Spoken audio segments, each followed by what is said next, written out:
하나가정 학부모를 위한 한국 교육 제도와 진학 정보, 초등학교 입학 준비 및 교육 프로그램 신청. 어느덧 유치원을 졸업하고 다음 해에 초등학교에 입학해야 하는 지호를 바라보며 대견하기도 하지만 불안한 마음이 있는 아일린 씨. 한국에서는 언제 어떻게 초등학교에 보내는지 알지 못해 불안합니다. 또한 아일린 씨가 다녔던 학교와는 많이 다를 한국의 학교 때문에도 걱정입니다. 초등학교 입학 전에 미리 엄마가 알아두고 준비해야 할 것들이 있을지 걱정입니다.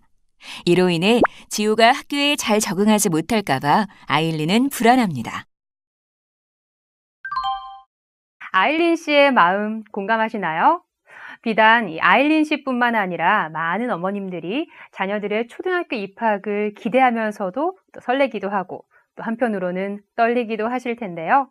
우리 자녀들의 학교 생활의 첫 관문인 이 초등학교 입학, 어떻게 준비하면 될지 함께 알아보도록 하겠습니다. 그럼 이번 시간의 학습 목표와 학습 내용에 대해서 알아볼까요? 이번 시간에는 초등학교의 입학 과정, 초등학교의 시설 및 입학 전 준비 사항에 대해서 알아보도록 하겠습니다. 그럼 본격적으로 학습을 시작해 보겠습니다.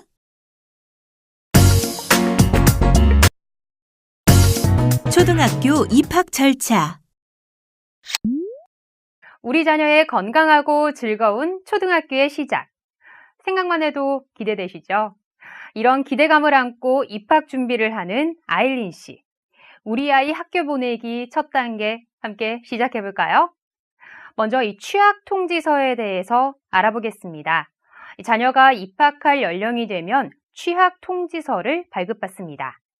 예를 들어 2017년 입학의 경우는 2010년 1월 1일에서 2010년 12월 31일생들이 대상자이고 취학 통지서가 발급됩니다.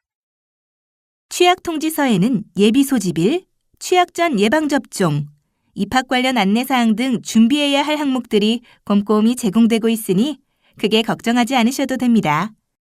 서울시의 경우는 취학 통지서 온라인 발급을 통해 손쉽게 취학 통지서를 발급받고 제출할 수 있습니다.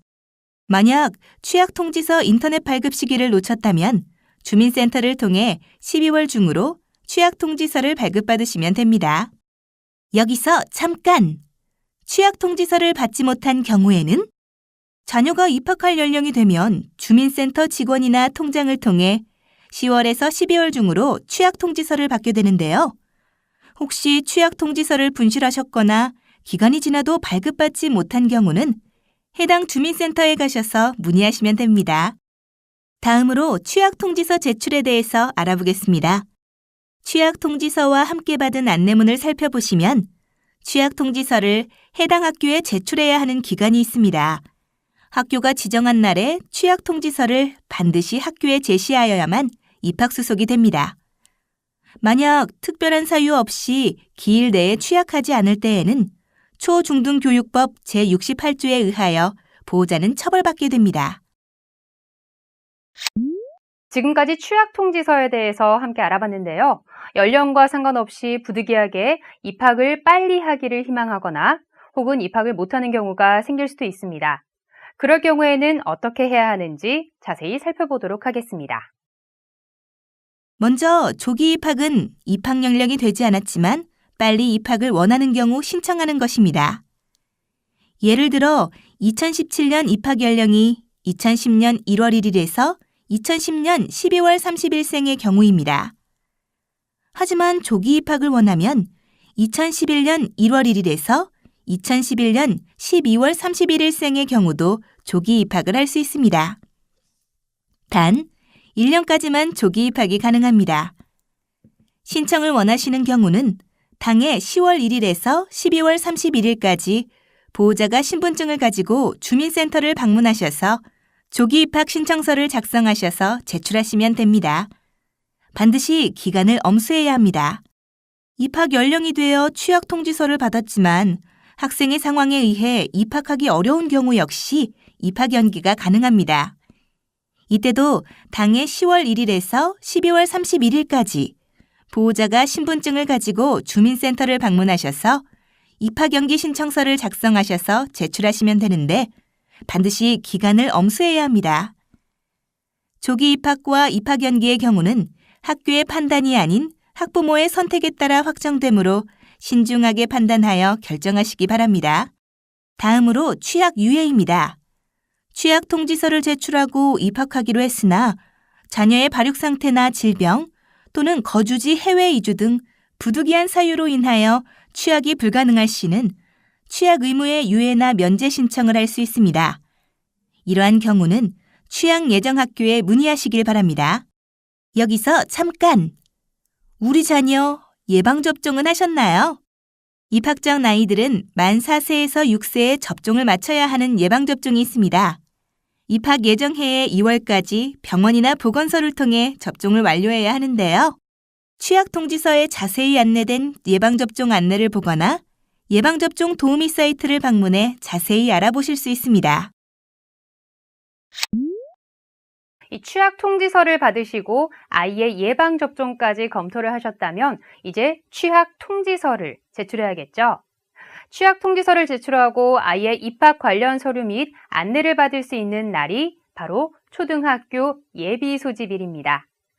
이날은 학교마다 다르기 때문에 모르시면 배정받은 학교에 문의하시면 됩니다. 이 예비 소집인 날 꼭 참석해야 하는지에 대해 궁금증이 있으신데요. 어쩔 수 없는 경우가 아니면 가급적으로 자녀와 함께 예비 소집일에 참석하시는 것을 추천합니다. 예비 소집일 날에는 입학 관련 서류, 돌봄 신청서, 방과 후 프로그램 신청서 등의 안내장과 가정통신문을 받을 수 있습니다. 그리고 입학 전에 궁금한 사항들을 해당 학교 선생님들께 문의할 수 있는 기회고요. 또 자녀도 자신이 다닐 학교를 둘러보면서 기쁘고 설레는 마음으로 입학 준비를 할 수 있습니다. 반드시 취약 통지서를 가지고 가는 것 잊지 마세요.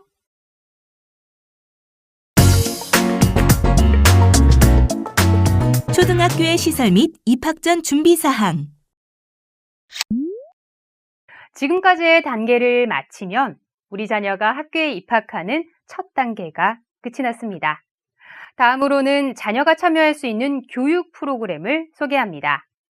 학교에는 여러 가지 종류의 교육 프로그램이 있습니다.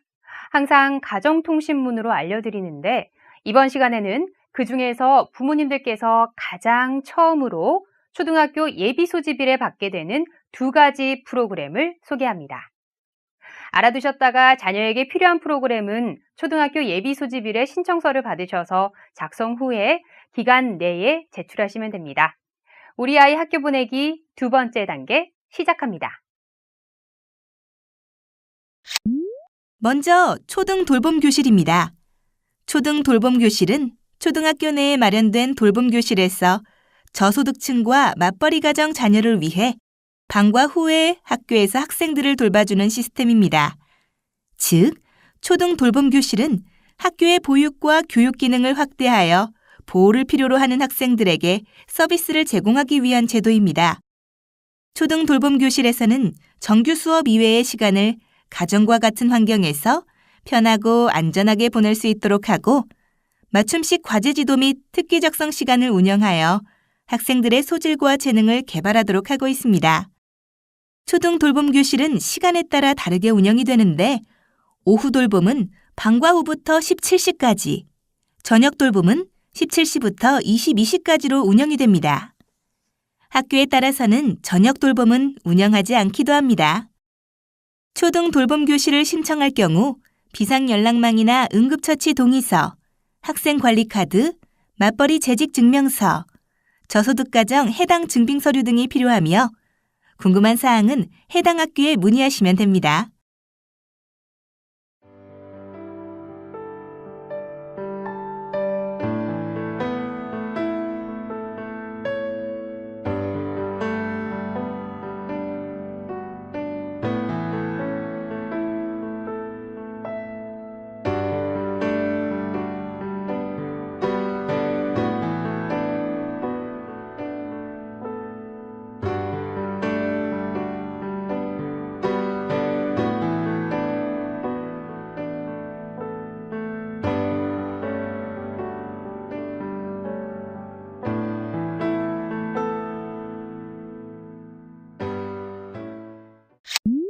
다음은 방과 후 교육 프로그램입니다. 학교에서는 방과 후에 학생들의 특기 적성 개발이나 학습력 향상을 위해 여러 가지 프로그램을 운영하고 있습니다. 일반 교육기관에 비해 저렴한 교육비로 다양한 교육 중 선택하여 배울 수 있는데요. 축구, 농구, 태권도, 배드민턴, 발레, 리듬체조 등과 같은 체육 관련 프로그램이나 영어, 외국어, 수학, 과학탐구 등과 같은 교과학습 관련 프로그램, 클레이 아트, 수채화, 종이접기, 바이올린, 피아노, 오카리나 등 예체능 관련 프로그램 등 다양한 프로그램들이 운영되고 있습니다. 아이의 흥미와 적성에 맞는 프로그램들을 선택하여 교육을 받으며 사교육 절감에도 많은 도움을 받을 수 있습니다. 운영되는 프로그램은 학교마다 다르므로 학교의 안내장이나 신청서를 참고하시면 좋습니다. 지금까지 자녀들이 학교에서 참여할 수 있는 교육 프로그램들에 대해 알아보았습니다. 다양하고 재미있는 프로그램과 가정처럼 돌봄을 받을 수 있는 안전한 프로그램이 있어 마음이 놓이시죠? 하지만 참여하고 싶은 프로그램은 꼭 기한 내에 신청서를 제출하셔야 하는 것을 잊지 마세요.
다음으로 우리 자녀가 다니는 학교에 대해 알아보고자 합니다. 자녀들은 1학년에 입학하면 담임 선생님과 친구들과 함께 학교 이곳저곳을 누비며 자세한 안내를 받고 생활하기 시작합니다.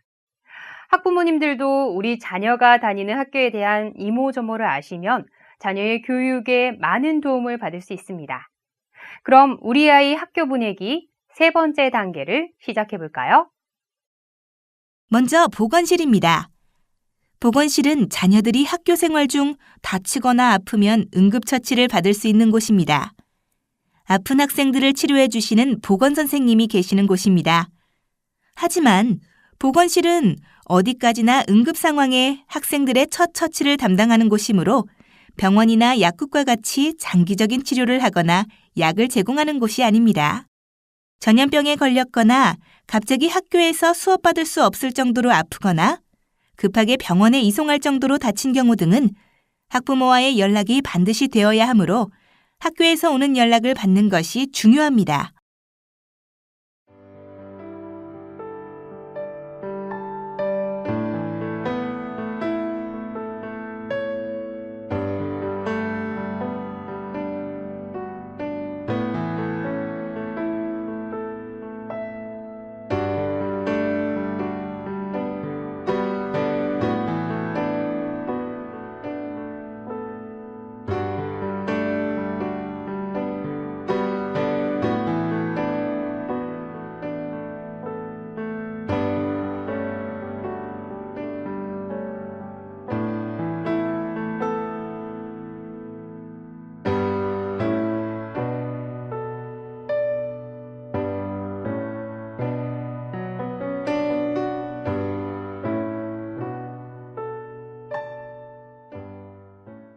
다음은 교무실에 대해서 알아볼까요? 초등학교의 경우 담임 선생님들은 주로 해당 교실에 계십니다. 교무실은 교감 선생님과 그 외 학교 업무를 도와주시는 선생님들께서 업무를 보시는 공간입니다. 돌봄 프로그램, 방과 후 프로그램 등과 같이 학교 프로그램에 대한 문의가 있으시면 교무실에서 안내받을 수 있습니다.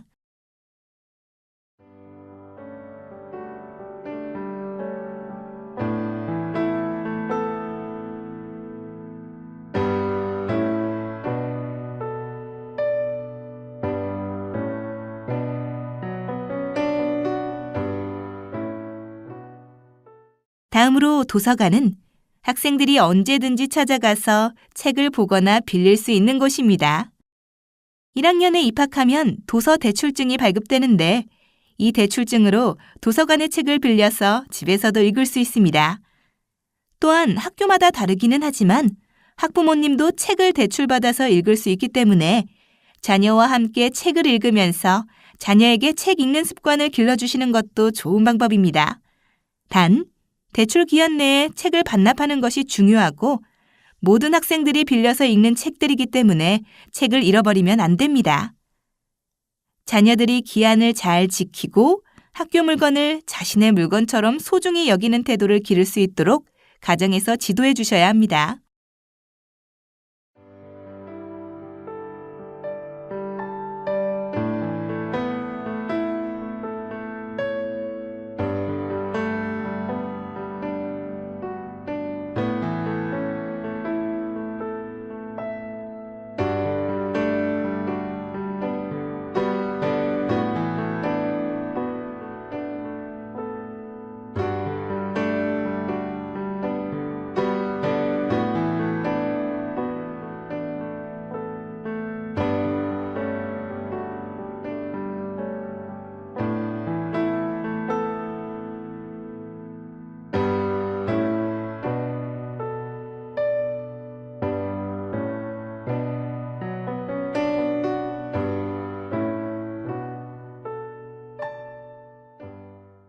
마지막으로 행정실은 자녀의 교육비와 관련된 업무를 하는 곳입니다.